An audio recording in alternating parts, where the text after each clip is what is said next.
Get in.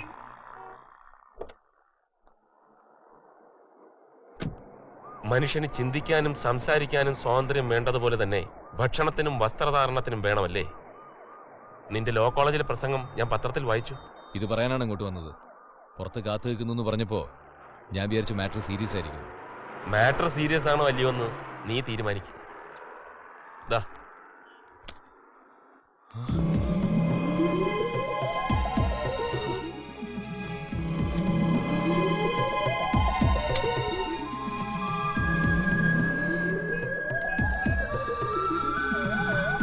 കോളേജിൽ ചുരിദാറോ സാരിയോ അല്ലാതെ വേറെ ഡ്രസ്സുകൾ പാടില്ലെന്ന് നിഷ്കർഷിച്ചതിൽ പ്രതിഷേധിച്ച് നിവേദിതയുടെയും ഫ്രണ്ട്സിന്റെയും കോളേജിലെ വേഷമായത്.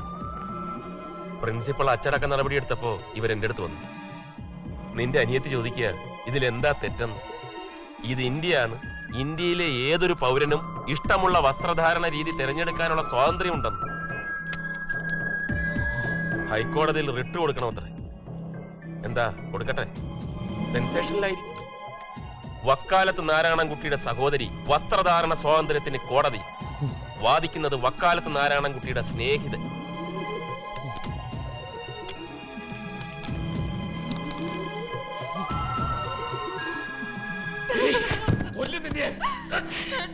ഇതിനു വേണ്ടിയിട്ടാണോ നീ കോളേജിൽ പോകുന്നത്?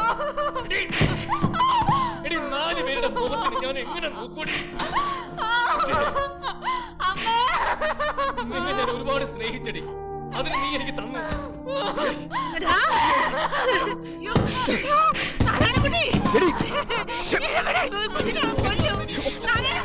നീ ഒന്നും മിണ്ടാതിരി.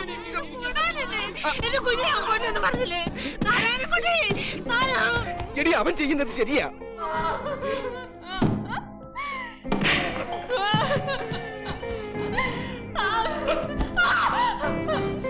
സ്വാതന്ത്ര്യം തോന്നിവാസവും രണ്ടും രണ്ടാ. പക്ഷെ അത് രണ്ടും ഒന്നാണെന്ന് തോന്നുന്നു പ്രായ നിന്റെ.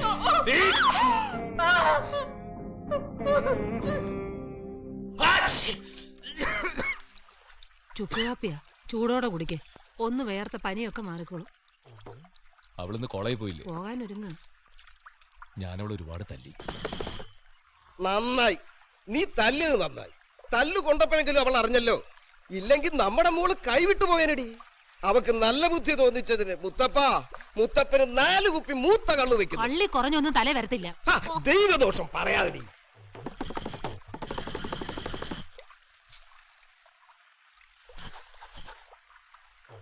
നിനക്ക് വേദനിച്ചോ? ഇത്തിരി. ഇനി തല്ലുകൊള്ളാതെ നോക്കിക്കോ.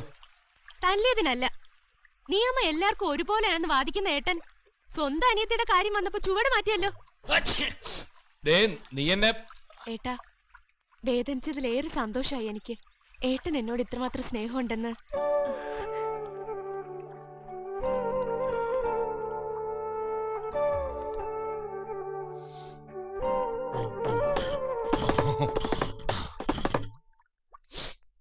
അമ്മുമ്മേ, നല്ല സോഫ്റ്റ് ചോക്ലേറ്റാ. Thank you. കൂടുതൽ കഴിച്ചാൽ ഷുഗർ കൂടുവേ. ഒരെണ്ണമേ തിന്നുള്ളൂ ഒരു നേരം. നല്ല കുട്ടി.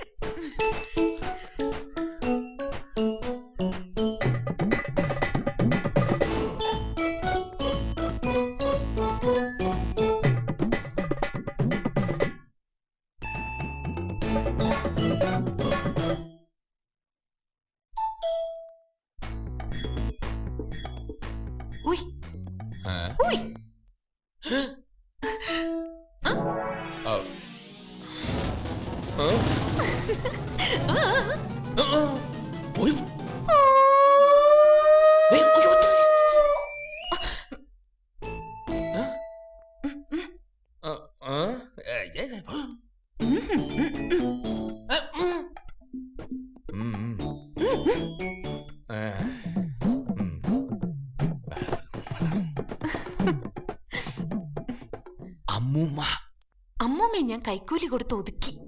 എന്താ ഇവിടെ? എന്താ കാര്യം? കുറച്ച് ലോ പോയിന്റ്സ് ക്ലാരിഫൈ ചെയ്യാനുണ്ടായിരുന്നു. അതിന് ഞാൻ വക്കീലല്ലോ. എന്നാലും എന്റെ വക്കാലത്തല്ലേ.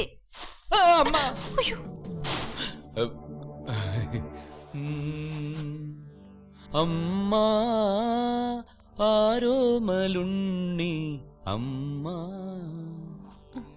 അണിയൂ തിരുമാറിലണിയൂ അമ്മ. കുട്ടി അമ്മ പോയോ? ഉം. എന്താ സംശയം? ജാതി മത ഭേദമന്യേ ഇന്ത്യയിലെ എല്ലാ പൗരന്മാർക്കും ഒരുപോലെ ബാധകമാണല്ലോ 1954 പ്രത്യേക വിവാഹ നിയമം. പക്ഷെ ചില നിബന്ധനകളും ഉപാധികളൊക്കെ ഉണ്ട്. അറിയാം, അവരിലാർക്കും ഭർത്താവോ ഭാര്യയോ ഉണ്ടാവരുത്. വയസ്സ് വരൻ 21 വധുവിന് 18 കഴിഞ്ഞിരിക്കണം. രണ്ടുപേരും കൂടി ഒപ്പിട്ട അപേക്ഷ വിവാഹ രജിസ്ട്രാർക്ക് സമർപ്പിക്കണം. അച്ഛൻ അല്ലല്ല, മകൻ മകൻ.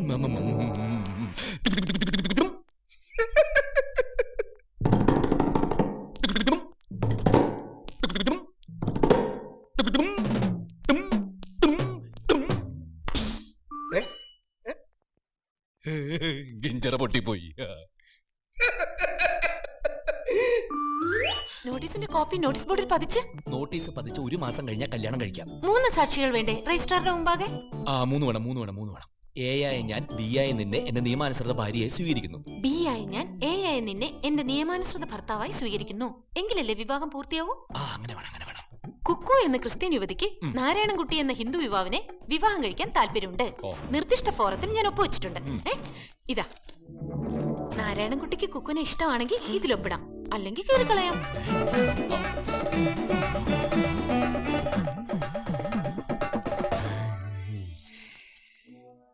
ഇക്കരയാണെന്റെ താമസം, അക്കരയാണെന്റെ മാനസം.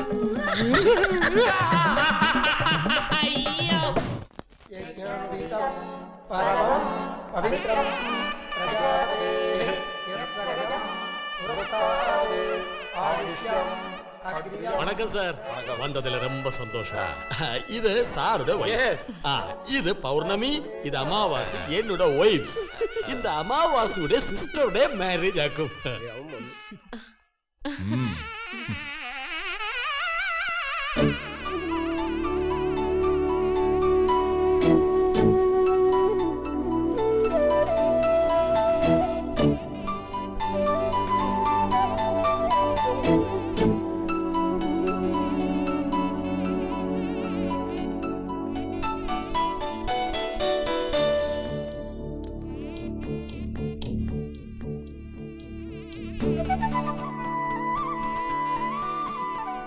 നിർദ്ദിഷ്ട ഫോറം ഞാൻ കീറിക്കളഞ്ഞിട്ടില്ല. ഒപ്പിട്ടോ? ഒപ്പിട്ടു. റിയലി?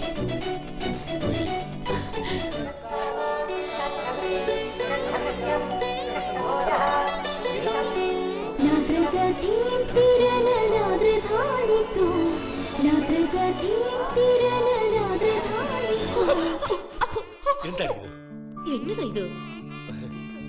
അടങ്ങി നിൽക്കേ.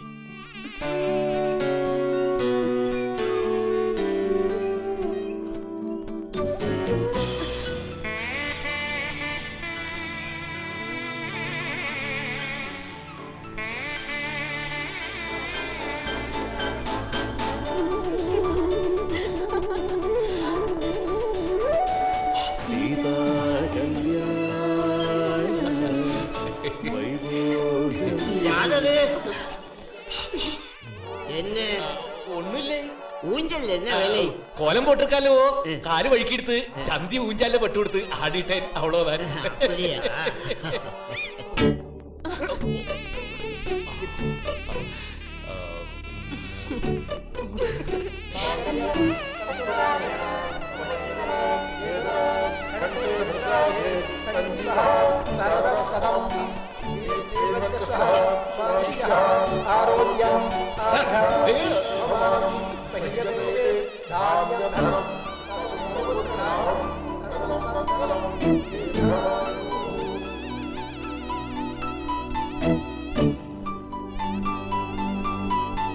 மாமா வயிறு முட்டை சாப்பிட்டு தான் போனோம். மாமி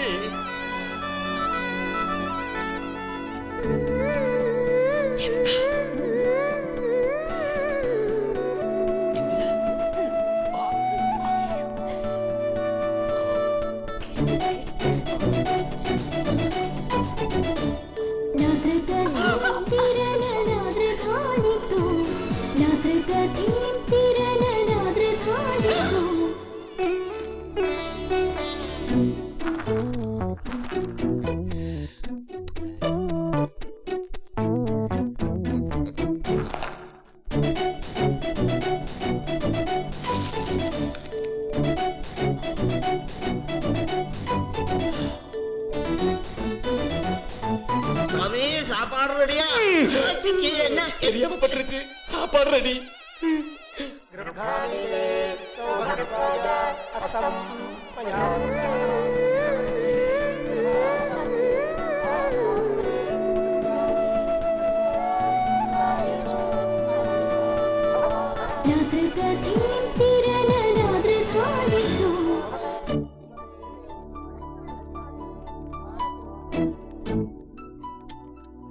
അപ്പോ ഒപ്പിട്ട് കഴിഞ്ഞാൽ സാറ് ഈ നോട്ടീസ് പതിക്കും. അത് പതിച്ചു കഴിഞ്ഞാൽ 30 days വാലിഡിറ്റി. അല്ല, നമ്മൾ ഒപ്പിടുന്നതിന് മുമ്പ് എല്ലാം അറിഞ്ഞിരിക്കണമല്ലോ. ദാ ഇവിടെ.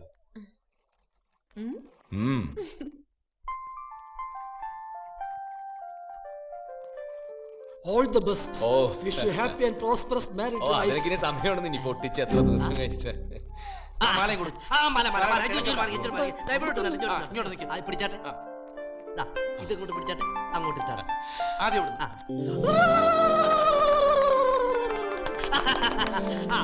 അത്ര കാഴ്ച സമയം കളണ്ട, വാ. രണ്ടുപേരും മാല ഞാൻ നട്ടെ. ഒന്ന് വേഗം ബാബു. വേഗം വേഗം വാ, വേഗം വാ. ചൊറിച്ചിൽ എവിടുന്ന് മേടിച്ച മാലയാണോ? ഒരു കാര്യം പറയട്ടെ. എന്താ? അങ്ങോട്ട് പോവാ. തള്ളല. നാരായണൻകുട്ടി, ഞാൻ റെഡി. പോവാം. എങ്ങോട്ട്? എങ്ങോട്ടെന്നോ? നാരായണൻകുട്ടിയുടെ കൂടെ വാ. എന്റെ കൂടെയോ? കുക്കു എന്തായി പറയുന്നത്? നാരായണൻകുട്ടി പറ്റില്ല. പറ്റില്ലെന്നോ? പിന്നെ ഞാൻ എന്താ ചെയ്യാ? ഇവിടുന്ന് പുറത്തേക്ക് ഇറങ്ങി ലെഫ്റ്റ് തിരിഞ്ഞ് മെയിൻ റോഡ് നേരെ സ്ട്രെയിറ്റ് പിടിച്ചാലേ ദേവസ്വം ബോർഡ് ജംഗ്ഷൻ വരും. അവിടെ നിന്ന് റൈറ്റിലേക്ക് തിരിഞ്ഞ ക്രൈസ്റ്റ് നഗർ സ്കൂള്, നേരെ താഴേക്ക് ഇറങ്ങി മൂന്നാമത്തെ ലെഫ്റ്റിൽ ഫസ്റ്റ് വീട്. അതെന്റെ വീടല്ലേ? അത് തന്നെ, വീട്ടിലേക്ക് പോയിക്കോ. അസലായി. ഡാഡി അറിഞ്ഞ അതോടെ തീർന്നു. ഞാൻ നാരായണൻകുട്ടിയുടെ കൂടെ വരും വരും വരും. എനിക്ക് വയ്യ വീട്ടിൽ പോവാൻ.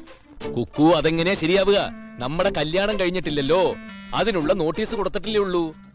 ഇനിയും 30 ദിവസം കഴിയണം മാരേജ് സർട്ടിഫിക്കറ്റ് കയ്യിൽ കിട്ടാൻ. അതുവരെ ഞാനും കുക്കുവും തമ്മിൽ നിയമാനുസൃതം യാതൊരു ബന്ധവുമില്ല. ഇതേ സ്പെഷ്യൽ മാരേജ് ആക്ട് 1954. അത് നാരായണൻകുട്ടിയുടെ വേർഷൻ. ഞാൻ പറയുന്നു, ഐ എം മാരീഡ് ടു നാരായണൻകുട്ടി. ഇന്നു മുതൽ ലേഡി വക്കാലത്ത്. ഈ നാരായണൻകുട്ടി എന്ത് ഭീരുവാ! ഒരു സില്ലി നിയമം പോലും തെറ്റിക്കാൻ ഇത്ര പേടിയാ? നിയമത്തെ പേടിക്ക്. എന്തിന്? നിയമം അനുസരിക്കണം. അതാണ് പൗരധർമ്മം. ഒരു നിയമവും നമ്മളത്ര നിസ്സാരമായിട്ട് കാണാൻ പാടില്ല. കുക്കു പോയിക്കോളൂ. 30 ദിവസം, 1 മാസമല്ലേ ഉള്ളൂ. കാണാം. ബൈ. അതെ, DGP കുര്യൻ സാറിന്റെ മകളാണെന്ന് സാറിന് തോന്നും. ആർക്കും തോന്നാം. കാരണം കോൺസ്റ്റബിൾ കൃഷ്ണനായരുടെ വകയിലെ ഭാര്യയുടെ അമ്മാവന്റെ അനന്തരവന്റെ ശേഷക്കാരനെയാണല്ലോ ഇന്നാൾ ആലപ്പുഴയിൽ നിന്ന് കല്യാണം കഴിച്ച തലയോറപ്പുറം ഇപ്പൊ കെട്ടിച്ചു കൊടുത്ത വർഗീസിന്റെ മൂത്ത മകളുടെ സഹോദരി എന്ന് പറയുന്ന ആളാ.